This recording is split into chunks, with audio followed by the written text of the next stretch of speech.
Good morning students. आज हम BA part second के द्वितीय प्रश्न पत्र भारतीय राज्य व्यवस्था में न्यायपालिका के विशेष अधिकार न्यायिक पुनरावलोकन के बारे में अध्ययन करेंगे। भारत में संघीय व्यवस्था को मान्यता दी गई है और जहाँ भी संघात्मक शासन प्रणाली होती है वहाँ संविधान को सर्वोच्चता दी जाती है। न्यायालय को यह अधिकार दिया जाता है कि वह कानूनों की वैधता और अवैधता को निर्धारित करे। न्यायालय की यही शक्ति न्यायिक पुनरावलोकन की शक्ति कहलाती है, यानी न्यायालय के पास उस अधिकार का होना जिसके माध्यम से वह व्यवस्थापिका के द्वारा बनाए गए कानूनों का पुनरावलोकन कर सके, उन्हें उनके बारे में यह देख सके कि जो कानून व्यवस्थापिका ने बनाए हैं वो संवैधानिक नियमों के अनुकूल ही बनाए हैं, तो उसे न्यायिक पुनरावलोकन कहते हैं। किसी न्यायालय की शक्ति और महत्व का अंदाज इसी बात से लगाया जाता है कि उसे न्यायिक पुनरावलोकन की शक्ति प्राप्त है या नहीं। अगर है तो उसकी क्या मात्रा है, यानी अगर न्यायिक पुनरावलोकन की शक्ति न्यायालय को दी जाती है तो इसका मतलब है कि वह न्यायालय महत्वपूर्ण है और वह न्यायालय एक शक्ति संपन्न न्यायालय है। न्यायिक पुनरावलोकन की कुछ शर्तें होती हैं। लिखित और कठोर संविधान, यानी कि जहाँ संविधान लिखित होता है, जहाँ संविधान कठोर होता है, वहीं न्यायिक पुनरावलोकन पाया जाता है। जहाँ संविधान कठोर नहीं है, लिखित नहीं है, तो वहाँ न्यायिक पुनरावलोकन हम नहीं देखते हैं। नेक्स्ट है विषयों का संघ और राज्य में विभाजन। विषयों का स्पष्ट विभाजन संघ और राज्य में अगर होता है कि संघ को किन किन विषयों पर कानून बनाने का अधिकार है, राज्यों को किन किन विषयों पर कानून बनाने का अधिकार है, तो वहाँ न्यायिक पुनरावलोकन हो सकता है। नेक्स्ट है संविधान में नागरिकों के मूल अधिकारों की व्याख्या, यानी संविधान के द्वारा नागरिकों को अगर व्यापक रूप में मौलिक अधिकार दिए गए हैं तो हम इस बात को स्वीकार करते हैं कि वहाँ न्यायिक पुनरावलोकन हो सकता है। यानी अगर लिखित और कठोर संविधान है, विषयों का केंद्र और राज्यों में अगर स्पष्ट विभाजन हुआ है, संविधान में नागरिकों को मूल अधिकार दिए गए हैं, तो हम मानते हैं कि वहाँ पर न्यायिक पुनरावलोकन होता है या हो सकता है। और भारत में ये सभी स्थितियाँ मौजूद हैं। हालांकि भारत का विधान बहुत ज़्यादा कठोर विधान तो नहीं है, लेकिन फिर भी हम भारत के विधान को लचीले विधान की श्रेणी में नहीं रख सकते हैं। भारत का संविधान लिखित है, संघीय संविधान है, मौलिक अधिकारों की व्यवस्था भी करता है और इसी रूप में हम न्यायिक पुनरावलोकन की स्थिति को मानते हैं। हालांकि हमारे विधान में न्यायिक पुनरावलोकन शब्द का इस्तेमाल नहीं किया गया है, लेकिन यहाँ संविधान की सर्वोच्चता को स्वीकार किया गया है। हमारा विधान स्पष्ट रूप से उल्लेख करता है कि जिस सीमा तक कोई भी कानून मूल अधिकारों से असंगत है या उनको कम करता है, तो उस सीमा तक वह कानून अवैध है। राज्य को ऐसे कानूनों के निर्माण की मनाही करता है संविधान जो मूल अधिकारों को खत्म या न्यून करते हैं। यानी कि हमारे विधान में स्पष्ट व्यवस्था की गई है कि अगर कोई मौलिक अधिकारों का अतिक्रमण करने वाला कानून किसी भी सरकार के द्वारा बनाया जाता है तो उसे अनुचित माना जाता है। भारत में न्यायालय की न्यायिक पुनरावलोकन की शक्ति को एक तरह से स्वीकार किया गया है और न्यायालय ने इस शक्ति का प्रयोग कर अनेक बार महत्वपूर्ण कानूनों या अध्यादेशों को असंवैधानिक माना गया है। 1950 में निवारक निरोध अधिनियम के एक खंड को अवैध घोषित करके सबसे पहले न्यायिक पुनरावलोकन को स्वीकार किया गया था। 1967, 1970 में बैंकों की राष्ट्रीयकरण, 1970 में प्रीवी पर्स के संबंध में भी न्यायालय ने महत्वपूर्ण निर्णय दिए थे। सर्वोच्च न्यायालय ने भारत के लोकतंत्र और इसके विकास के लिए गठित सभी संवैधानिक संस्थाओं की गरिमा को बचाने और सुरक्षित रखने के लिए महत्वपूर्ण भूमिका निभाई है और यह कहा जा सकता है कि बहुत महत्वपूर्ण निर्णय न्यायालय के द्वारा इस संबंध में लिए गए हैं। भारत में न्यायिक पुनरावलोकन की प्रकृति। पहला है विधायी क्षमता का सिद्धांत। इसे सार तत्व का सिद्धांत भी कहा जाता है। इसके अनुसार न्यायालय को समीक्षा करके यह निर्धारित करने का अधिकार है कि जिस कानून का विरोध किया गया है, क्या व्यवस्थापिका उसे निर्मित करने की अधिकारी है या नहीं। इस सिद्धांत के अनुसार न्यायपालिका यह देखती है कि व्यवस्थापिका ने सीमाओं का अतिक्रमण तो नहीं किया है, और यदि व्यवस्थापिका ऐसा करती है तो उसे असंवैधानिक माना जाता है। यानी इस सिद्धांत के माध्यम से न्यायालय यह देखती है कि जिस विषय पर कानून बनाया गया है, क्या उस विषय पर कानून बनाने का अधिकार व्यवस्थापिका को था।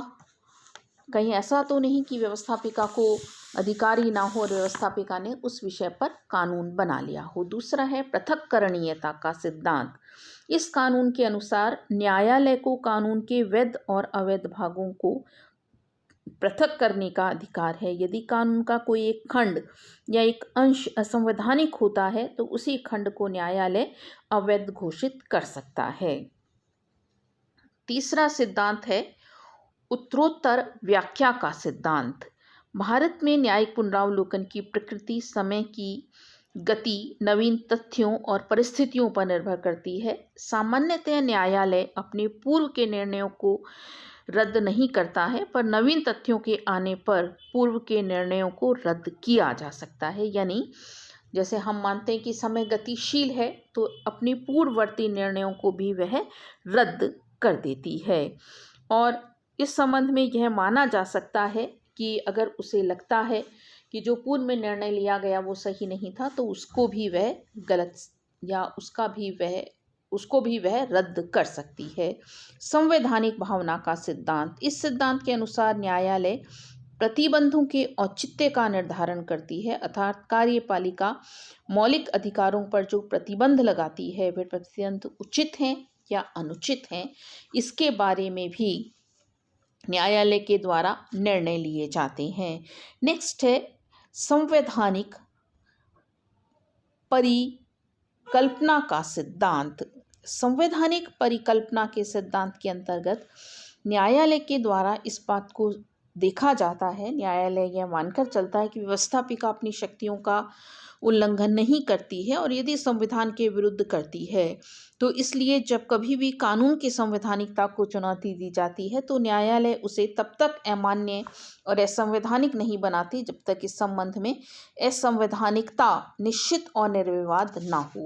यानी वो इस बात को देखती है कि व्यवस्थापिका ने कोई भी ऐसा कानून अगर बनाया है जो संवैधानिक नियमों के प्रतिकूल है, तो उन्हें वह अवैधानिक घोषित कर सकती है। नेक्स्ट है न्यायिक पुनरावलोकन का मूल्यांकन। पहले हम देखेंगे न्यायिक पुनरावलोकन की आलोचना। पहली आलोचना है अनुदारवादी शक्ति के रूप में कार्य। आलोचक ये मानते हैं कि न्यायालय के द्वारा अनुदारवादी शक्ति के रूप में काम किया गया है, यानी उसने एक अनुदारवाद यानी रूढ़िवादिता के रूप में काम किया है। न्यायालय से यह आशा की जाती है कि वह राज्य को जन कल्याण की ओर ले जाए, और कई बार इस तरह की नीति न्यायालय के द्वारा नहीं अपनाई जाती है। सेकंड है सर्वोच्च न्यायालय द्वारा अपने निर्णयों में परिवर्तन। सर्वोच्च न्यायालय के द्वारा अपने निर्णयों में भी परिवर्तन कर दिया गया है।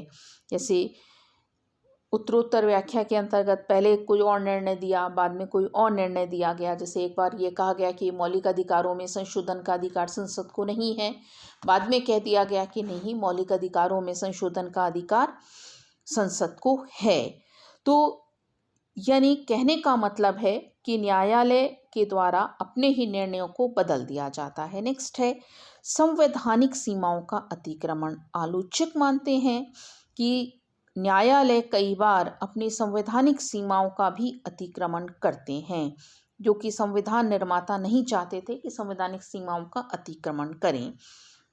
नेक्स्ट है संसद और न्यायपालिका के बीच संघर्ष की स्थिति को जन्म।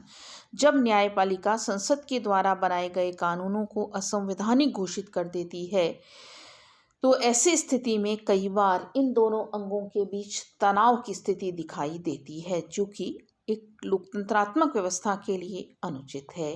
नेक्स्ट है, न्यायालय जन इच्छा को अभिव्यक्त नहीं करते हैं। न्यायालय जनता के द्वारा निर्वाचित नहीं है, तो जन इच्छा को अभिव्यक्त नहीं करते हैं, इसीलिए वैधानिकता की जो परीक्षण की शक्ति है वो सीमित होनी चाहिए। जबकि न्यायालय किसी भी कानून को वैध या अवैध घोषित कर सकते हैं और आलोचक न्यायालय की शक्ति को अनुचित मानते हैं। नेक्स्ट है, न्यायिक पुनरावलोकन का महत्व। भारतीय लोकतंत्र की अभिरक्षा के लिए न्यायिक पुनरावलोकन आवश्यक है। अगर शासन की शक्ति पर अंकुश नहीं होगा तो शासक तानाशाह बन सकता है। शासक को तानाशाही स्थिति से रोकने के लिए, निरंकुश स्थिति से रोकने के लिए आवश्यक है कि जहाँ तक हो सके एक ऐसी शक्ति हो जो व्यवस्थापिका को नियंत्रित करे। और इस संबंध में कुछ महत्व भी न्यायिक पुनरावलोकन का है। पहला है, संविधान द्वारा संघीय व राज्य सरकारों के बीच जो शक्ति विभाजन किया गया है, न्यायिक पुनरावलोकन के आधार पर ही उसकी रक्षा हो सकती है। यानी कि भारत में जो संघात्मक ढांचा है और उस संघात्मक ढांचे के अंतर्गत केंद्र और राज्य के बीच जो शक्ति का विभाजन किया गया है, अगर हम उस शक्ति विभाजन को सही रूप में व्यवस्थित देखना चाहते हैं या हम चाहते हैं कि हमारी संघात्मक शासन प्रणाली व्यवस्थित रूप में बनी रहे, तो उस संघात्मक शासन को बनाए रखने के लिए न्यायिक पुनरावलोकन आवश्यक है। दूसरा है, शासन की शक्ति पर अंकुश रखने तथा नागरिक अधिकारों और स्वतंत्रताओं की रक्षा के लिए भी न्यायिक पुनरावलोकन आवश्यक है। न्यायिक पुनरावलोकन शासन की शक्ति पर भी अंकुश लगाता है। न्यायिक पुनरावलोकन प्रमुख रूप से मौलिक अधिकारों का भी अभिरक्षक है। नेक्स्ट है, न्यायिक पुनरावलोकन संविधान के संतुलन चक्र का कार्य भी करती है, यानी कि संविधान को संतुलित बनाए रखती है। और इस न्यायिक पुनरावलोकन के माध्यम से जो सरकार के अंग हैं वो तानाशाह नहीं हो पाते हैं। तो इस रूप में हम निष्कर्षात्मक रूप में यह कह सकते हैं कि न्यायिक पुनरावलोकन की शक्ति वह शक्ति है जो कि राजनीतिक दृष्टि से एक न्यायपालिका की एक आवश्यक शक्ति के रूप में स्वीकार की जाती है, जिसके माध्यम से भारत के संघ शासन की रक्षा होती है और भारत की जो संवैधानिकता है, या हम ये कहें भारत का जो संविधान है, उसकी सर्वोच्चता की भी रक्षा करने में न्यायालय इस शक्ति के माध्यम से समर्थ है। धन्यवाद।